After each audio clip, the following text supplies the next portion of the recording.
J'appelle les trois premiers intervenants à venir nous rejoindre et merci à eux d'avoir accepté notre invitation.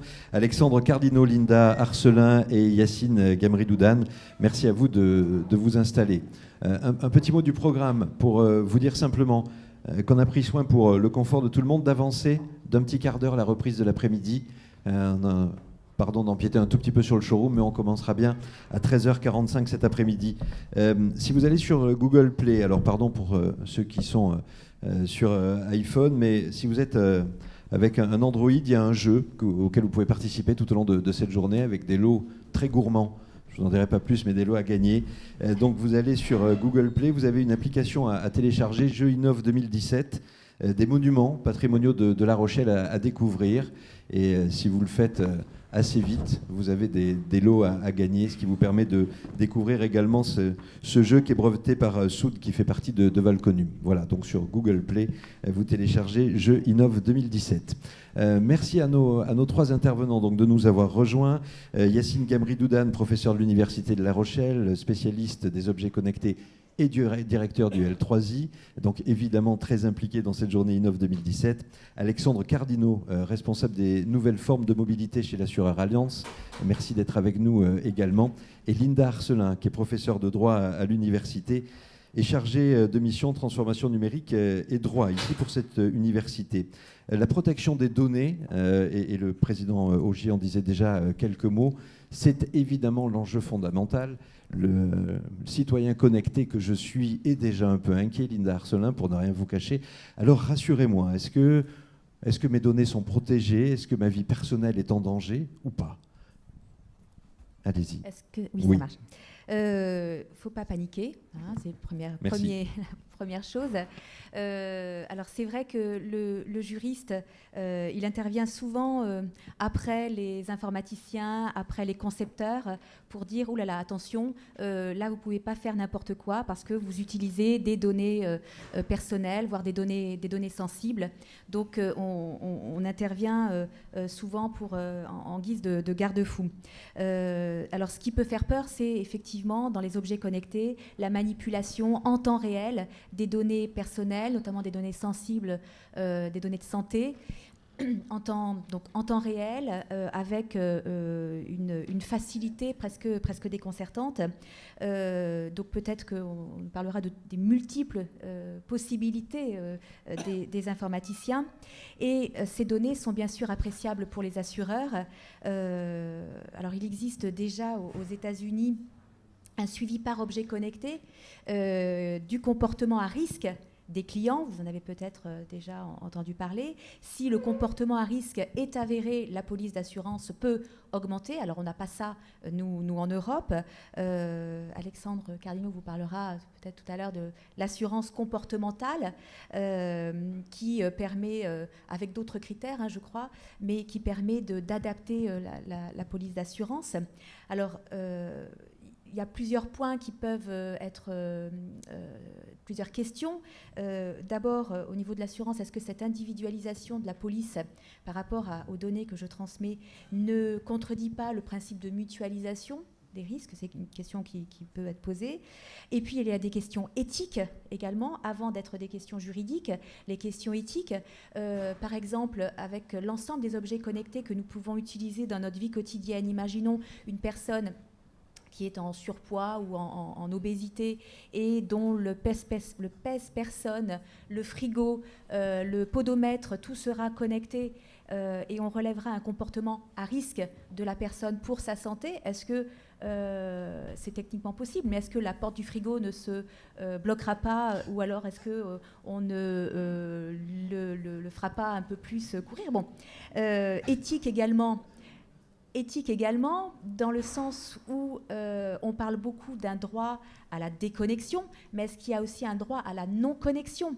Est-ce qu'on ne sera pas obligé, notamment par les assureurs, d'avoir recours à des objets connectés pour évaluer notre police d'assurance au plus juste? Donc est-ce qu'il ne faudrait pas consacrer un droit à la non-connexion? Et puis des risques aussi en termes de concurrence, de stratégie sur le marché, de structure du marché qui ne sont pas à négliger. Est-ce que les assurances n'imposeront pas un type d'objets connectés, ne passeront pas des alliances, et les questions d'interopérabilité, de normalisation seront au cœur aussi de ces questions, ainsi que la question de la portabilité des données. Alors, pour en revenir plus précisément à la protection des données personnelles, il existe depuis 1978 des moyens de contrôler et de maîtriser, de protéger ces données personnelles, en particulier les données de la santé, qui sont des données sensibles. Donc, voilà, les textes, donc la loi de 1978 que tout le monde connaît, et puis ce fameux règlement qui fait peur à tout le monde, le RGPD du 27 avril 2016, qui va entrer en vigueur demain, en mai 2018. Et donc l'ensemble des organismes, l'ensemble des entreprises qui utilisent, qui collectent des données personnelles et qui les traitent, donc les assurances, les banques, les universités, doivent se mettre en conformité avec ce règlement.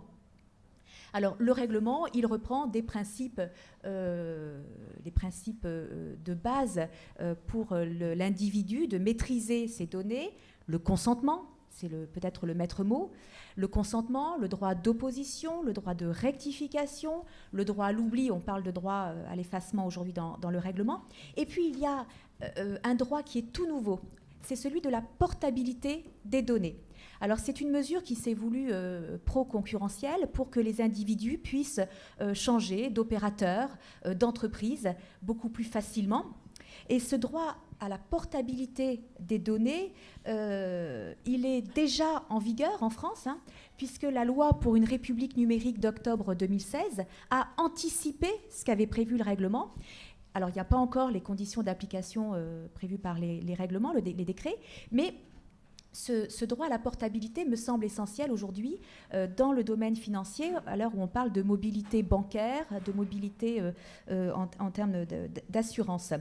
Donc, la portabilité est un enjeu important.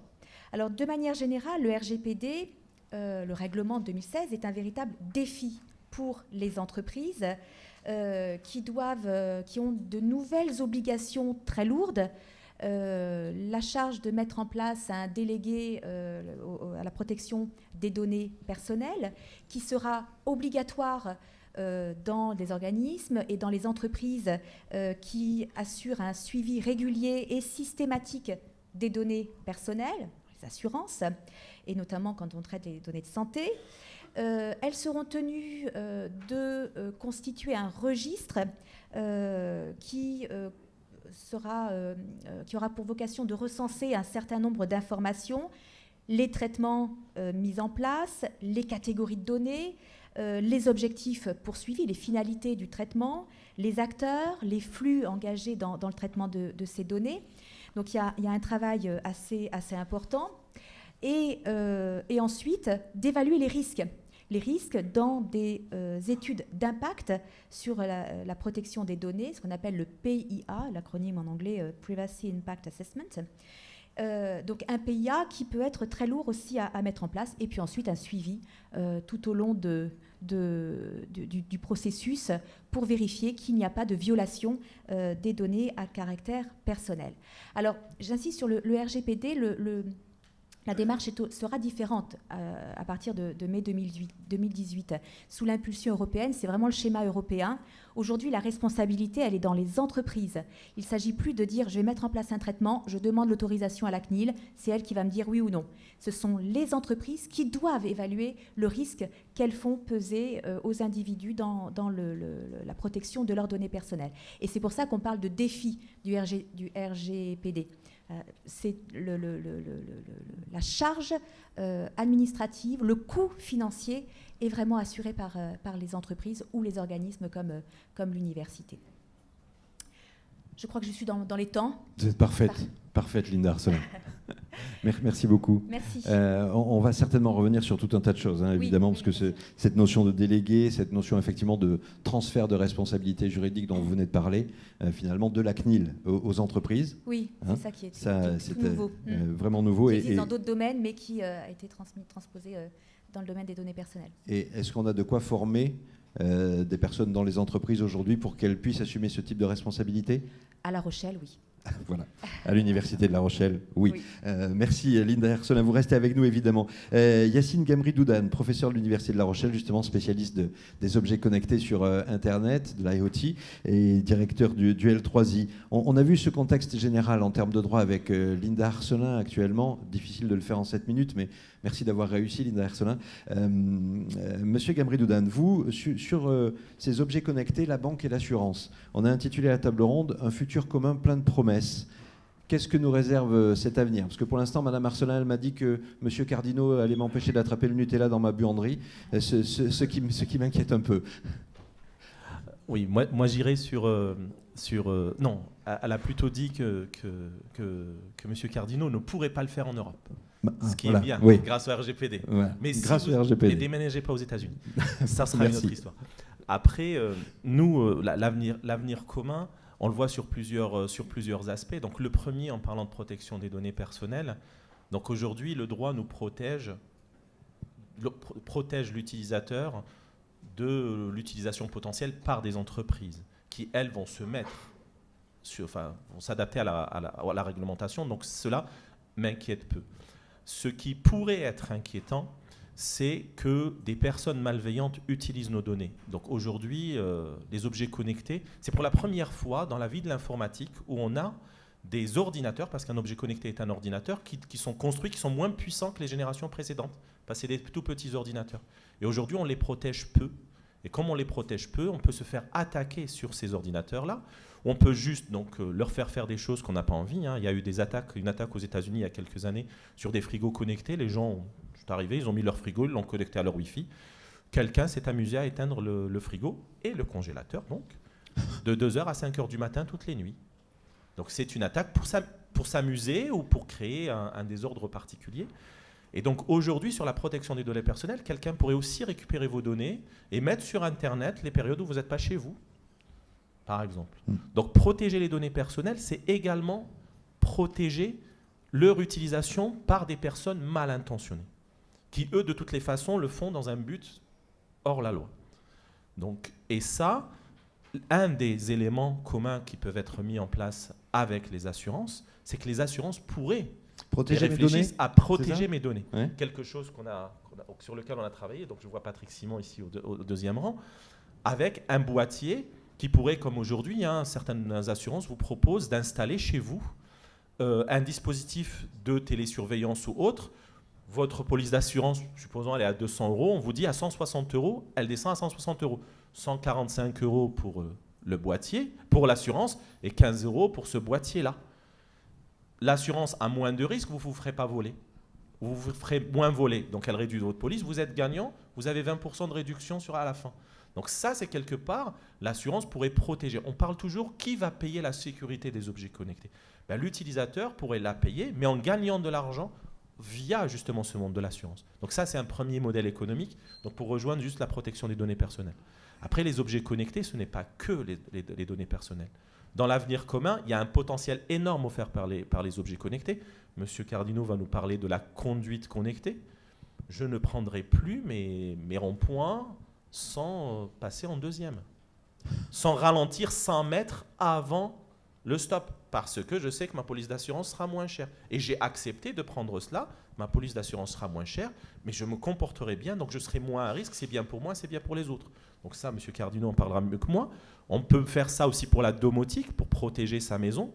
Hormis la caméra, on peut avoir plein d'objets connectés. Et on peut faire cela pour quelque chose qui s'appelle aujourd'hui dans l'usine 4.0 la maintenance prédictive. Un petit exemple, cet été, je suis parti en vacances. 2 semaines, j'ai mis ma voiture à Bordeaux, au parking. Oui. Il y a eu des grosses chaleurs, je reviens, j'appuie sur le bouton, les portes ne s'ouvrent pas. Plus de batterie. J'aurais eu un équipement, alors que j'avais fait une révision 1 an avant, ils ne m'ont rien dit, mais 1 an s'est passé, la batterie s'est détériorée durant le laps de temps. Je n'ai rien vu. J'ai fait quoi? J'ai pris le téléphone de mon assureur, je l'ai appelé, il m'a envoyé un dépanneur. Coût pour l'assureur. C'est un coût pour l'assureur. Mon véhicule serait connecté, qu'est-ce qui se passerait? Je recevrais un SMS en me disant « Faites attention, le niveau de votre batterie se charge à 360 au lieu de 600, donc 60% seulement. S'il y a une grosse chaleur ou un grand froid, vous risquez de tomber en panne de batterie. Performance, c'est prédictif, je change ma batterie. Et pour l'assureur et je maîtrise le coût du changement de batterie parce que là, quand le dépanneur est venu, j'ai payé pas le prix fort, mais j'aurais pu optimiser 20 ou 30 €. Donc, je peux optimiser à ce niveau-là en tant que personne sur les différents éléments que j'utilise. Mon frigo à la maison. Vous avez tous eu une panne de sèche-linge, de lave-linge un jour. Voilà. Maintenance prédictive, oui. Je peux m'adapter. Mon assureur peut m'offrir cela. Mon assureur peut me l'offrir à moi en particulier. Mais si je vais dans le domaine professionnel, donc les possibilités sont énormes. Une entreprise qui va s'assurer sur sa production, qui n'arrive plus à produire parce qu'elle a eu une panne de machine, on voit des pubs d'assureurs là-dessus notamment, eh ben, on fait de la maintenance prédictive, eh ben, on ne tombe pas en panne, notre assureur nous vend en même temps la police d'assurance moins chère, mais également ce petit élément qui permet de nous assurer de ne pas nous arrêter sur notre productivité. Alors, autant je serais assez convaincu, effectivement, sur cette maintenance prédictive, autant mon frigo, j'ai vraiment envie que l'assureur ne puisse pas mettre le nez dedans. Est-ce que vous pouvez... je peux vous confier mes données pour la voiture, mais pas celles du frigo. Parce que vous allez tout savoir de moi. Est-ce que vous pouvez anonymiser, finalement, certaines parties ? Complètement. Nous, aujourd'hui, ce qu'on fait... aujourd'hui, vous cliquez souvent sur le « I agree » pour n'importe quelle application. Vous êtes tous suivis à partir du moment où vous utilisez Google Maps ou plan de Apple ou n'importe quel autre. Hein, parce que vous avez dit que vous étiez d'accord pour partager vos données de localisation et à chaque fois qu'on vous pose la question, vous êtes obligé de dire OK parce que sinon vous n'avez pas le service. Mais vous dites oui parce que vous avez un service et vous gagnez sur ce service. Maintenant, vous dites oui. Mais vous dites oui à quoi ? À tout ? Il y a des données, vous n'êtes pas obligé de tout donner. Aujourd'hui, on dit oui ou non. C'est blanc ou noir. Il n'y a pas de niveau de gris. Donc l'idée, c'est éventuellement d'avoir des tiers de confiance au travers lesquels ils vont nous stocker nos données, cryptées, et on peut dire j'accepte de donner telle donnée et pas telle donnée. Et donc c'est un contrat entre l'utilisateur et le fournisseur de services pour faire ce qu'on appelle une anonymisation différentielle. Quelle est mon utilité ? À quel degré je peux l'obtenir en anonymisant une partie de mes données. Ainsi, je peux ne pas être... Je peux donner les informations du frigo, mais uniquement les informations liées à l'état du frigo, pas à son contenu. Anonymisation différentielle. Fort heureusement, le contenu du frigo et son état de fonctionnement ne sont pas corrélés. Mais il y a des situations où deux informations peuvent être corrélées. Et même comme cela, aujourd'hui, on fait des recherches au niveau du L3I pour justement faire cette anonymisation différentielle, même lorsque les données sont corrélées. Peut-être on va donner une information complémentaire, mais on va regarder qu'est-ce qu'on y gagne. Et en fonction de notre gain, avoir des outils simples qui nous permettent de savoir qu'est-ce qu'on y gagne et qu'est-ce qu'on donne et avoir une traçabilité de notre donnée et une visibilité complète de notre donnée, ça c'est des choses sur lesquelles on planche au niveau de la recherche aussi, tout comme la maintenance prédictive, tout comme les travaux qu'on a réalisés justement avec l'entreprise Panga sur la protection des données personnelles. On peut mettre une date ou c'est un peu tôt ? On peut dire quoi ? Que c'est quelque chose qui pourrait exister en 2020 ou avant ? Dans le numérique, ça avance très vite. Avant de la recherche jusqu'au déploiement, il fallait compter 10 ans. Aujourd'hui, nous, on travaillait beaucoup sur les objets connectés en 2009. Oui. On s'est rencontrés en 2013 avec Patrick Simon qui commençait à déployer des choses. Enfin, je le cite parce qu'il est juste en face de moi, mais il y avait d'autres. Il déployait déjà des choses qu'on faisait en recherche 4 ans auparavant. Donc, au bout de 2-3 ans aujourd'hui, se déploient les choses. Ça va très, très vite. Merci Yacine Gamri-Doudan. Et vous gardez vos questions pour Linda Arcelin, pour Monsieur Gamri-Doudan. Évidemment, on échange juste après. Alexandre Cardino, merci d'avoir accepté notre invitation. Vous êtes responsable des nouvelles formes de mobilité chez Alliance. Monsieur Doudan parlait de mon comportement au rond-point. Je vais désormais vraiment passer le rond-point en deuxième parce que vous pouvez suivre mon comportement sur la route. Est-ce que ça relève du fantasme ? On en est où ? Ça existe ? Et est-ce que je vais y gagner quelque chose, moi, en tant qu'assuré ? Alors tout d'abord, je voulais juste vous rassurer. D'une part, on n'a pas le droit, mais en plus, on ne veut pas savoir ce que vous mangez et vous interdire de manger du Nutella. Merci. J'y reviendrai plus tard. Je suis inquiet depuis tout à l'heure, je suis un peu inquiet, vous l'avez remarqué. Et sur la route, en revanche, c'est un peu différent. Alors, sur la route, c'est différent. Alors, on parle d'assurance comportementale. Qu'est-ce que c'est ? Traditionnellement, depuis une quinzaine d'années, plus de 15 ans, existe l'assurance kilométrique. Donc en gros, je peux vous faire un tarif qui dépend du nombre de kilomètres que vous parcourez. Ensuite, ce qui est apparu il y a quelques années, mais qu'on n'a pas vu en France, parce qu'il n'y a pas d'acteur qui a fait ce type d'offre, c'est le Pay as you drive. Donc, expression anglaise pour dire qu'on prend en compte le kilométrage et également l'usage et l'environnement de conduite. Savoir que vous conduisez la nuit, le jour, le week-end, sur autoroute, sur petite route de montagne, etc. Et ce qu'on appelle le Pay how you drive, donc la tarification comportementale, c'est le fait d'ajouter à ces deux briques les qualités de conduite, le comportement de conduite. Donc concrètement, et ça existe, on va dire, depuis à peu près 2-3 ans en France, et on a aujourd'hui à peu près 7-8 entreprises d'assurance qui proposent ce genre de contrat. Concrètement, comment ça marche ? Le principe est assez simple, il s'agit de capter une donnée. Alors il y a plusieurs moyens de capter cette donnée. Soit, traditionnellement, le plus simple, c'est de mettre un petit boîtier dans le véhicule. C'est le plus simple, mais c'est en train de disparaître. Enfin, il y a une évolution pour que ça change. Le deuxième moyen, c'est d'avoir donc un smartphone, parce qu'aujourd'hui, on est de plus en plus nombreux à avoir, comme vous le dites très bien, un ordinateur dans notre poche, avec plein de capteurs dedans, gyroscope, accéléromètre, etc., GPS. Et demain, ce qu'on imagine de plus en plus, et ce qui va venir très vite, c'est le fait d'être en fait directement connecté au cloud de la voiture, parce que la voiture est de plus en plus connectée, donc on pourra directement capter ces informations dans le véhicule. Et alors, quelles informations ? En général, ce qu'on constate, c'est que ce sont souvent 3-4 mêmes informations qui reviennent très souvent. C'est essentiellement accélération, virage, freinage, de temps en temps, allure, localisation, etc. Mais c'est vraiment tout ce qui touche à la manière dont vous accélérez, tournez, freinez, etc. Et globalement, l'idée, c'est effectivement de vous donner un retour sur votre conduite et de dire, voilà, visiblement, vu la manière dont vous conduisez, vous avez peut-être des freinages un peu puissants. On calcule le nombre de freinages, l'intensité des freinages ou des accélérations virages par rapport au kilomètre parcouru. Et une note vous est attribuée qui permet ensuite d'avoir un pourcentage de réduction. Alors je précise bien un pourcentage de réduction parce qu'on n'est pas du tout dans la même logique en Europe que ce qui peut se faire dans d'autres pays et notamment aux États-Unis. C'est-à-dire qu'on est vraiment dans une logique d'incitation. Il ne s'agit pas de vous augmenter votre tarif d'assurance, mais alors là, 100% des acteurs européens, enfin en tout cas en France, proposent une incitation, c'est-à-dire qu'on a une réduction si on a une conduite ou un comportement de conduite ou un environnement de conduite considéré comme à faible risque. Et en général, alors ça dépend des entreprises, mais on a une trentaine de pourcentage de réduction au maximum. Alors parfois c'est 40, après ça dépend également des cibles de population. En général c'est 30 quand c'est pour tout le monde, c'est 40 quand ça cible uniquement les jeunes conducteurs qui ont un tarif plus élevé, etc. Et alors pour être honnête, je suis prêt à parier que dans la salle il n'y a pas grand monde qui a ce type de contrat, voire personne. C'est encore relativement confidentiel en France. Est-ce que quelqu'un a ce type de contrat ? Voilà. Bon, très bien, vous avez gagné ce premier pari. Mais... Exactement. Ça existe depuis 2-3 ans en France, depuis plus longtemps aux États-Unis, en Israël et dans 2 pays d'Europe qui sont très développés en la matière, l'Italie et l'Angleterre, le Royaume-Uni, pour des raisons assez différentes. Je vais caricaturer un petit peu, mais l'Italie parce qu'il y a notamment dans le sud du pays de vrais problèmes de vol de véhicules.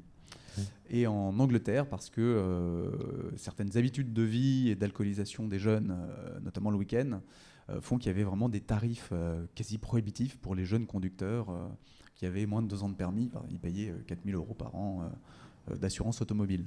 Donc dans ces 2 pays, on a un développement très fort du Pay as you drive avec plus en Italie, c'est Generali par exemple qui le... Exactement, c'est notamment Generali. On a des entreprises comme Allstate aux États-Unis ou Generali qui font plus du tiers de leur affaire nouvelle avec des produits de ce type aujourd'hui. Donc on voit que c'est quand même assez colossal. Il y a près de 5 millions de véhicules en Europe qui sont équipés avec ce type de contrat. Et on a aussi un contexte réglementaire assez favorable en Europe, puisqu'on a la directive sur l'égalité des sexes suite à la décision de la Cour de justice européenne en 2011, qui a dit par exemple qu'il était interdit de tarifer en fonction du sexe.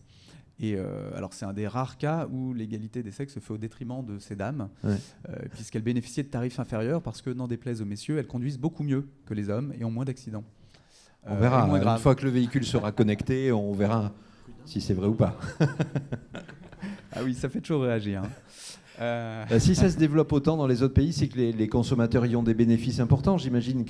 On a des exemples précis, s'il vous plaît, Alexandre Cardino ? Oui, bien sûr. Alors En gros, le premier avantage évident auquel on pense, c'est une tarification qui est plus sur mesure, qui permet d'avoir des tarifs inférieurs et de ne pas être mis, entre guillemets, dans un grand pot commun de gens avec qui on estime qu'on n'a pas tout à fait les mêmes comportements de conduite. Ça permet également d'avoir un apprentissage continu, on l'oublie, mais c'est aussi tout simplement une factualisation, un retour. Comment est-ce que je conduis ? Je crois que 92% des gens sont persuadés de conduire mieux que la moyenne. C'est toujours rigolo. Donc là, ça permet de factualiser aussi un peu les choses. Et ensuite, ça permet également d'avoir accès à un certain nombre de services. Vous l'avez évoqué, ce sont des services notamment d'assistance, d'épanage, de conseil, d'assistance prédictive, etc. Donc on peut imaginer un ensemble de services. D'un point de vue assureur, c'est également intéressant parce que ça nous permet d'avoir une baisse de la sinistralité. Parce que si on fait ce genre de choses, ce n'est pas, alors là je vais faire mon méchant assureur, mais ce n'est pas par philanthropie, mais c'est aussi parce que ça fonctionne, tout le monde y gagne. C'est-à-dire que si on fait payer moins cher, ce n'est pas parce qu'on fait payer plus cher ceux qui conduisent mal, mais tout simplement parce qu'on a une sélection positive de gens qui conduisent mieux et qui vont aussi faire plus attention. C'est-à-dire non seulement au départ, les gens qui vont souscrire ce type d'offres sont des gens qui, a priori, ont déjà une sensibilité à un comportement de conduite vertueux, mais qui en plus vont faire attention parce qu'elles vont regarder leur rapport de conduite et essayer de s'améliorer. Et ça permet également d'avoir des contacts clients beaucoup plus importants, parce qu'un assureur, en général, parle à son client une fois tous les 4-5 ans, quand il y a eu un sinistre. Donc en plus, un moment très sympa. Là, ça permet d'avoir un contact, une proximité. Avec Allianz Conduite Connectée, par exemple, on a des interactions tous les 3 jours avec nos clients. Donc on passe de une fois tous les 3 jours, une fois tous les 5 ans à une fois tous les 3 jours.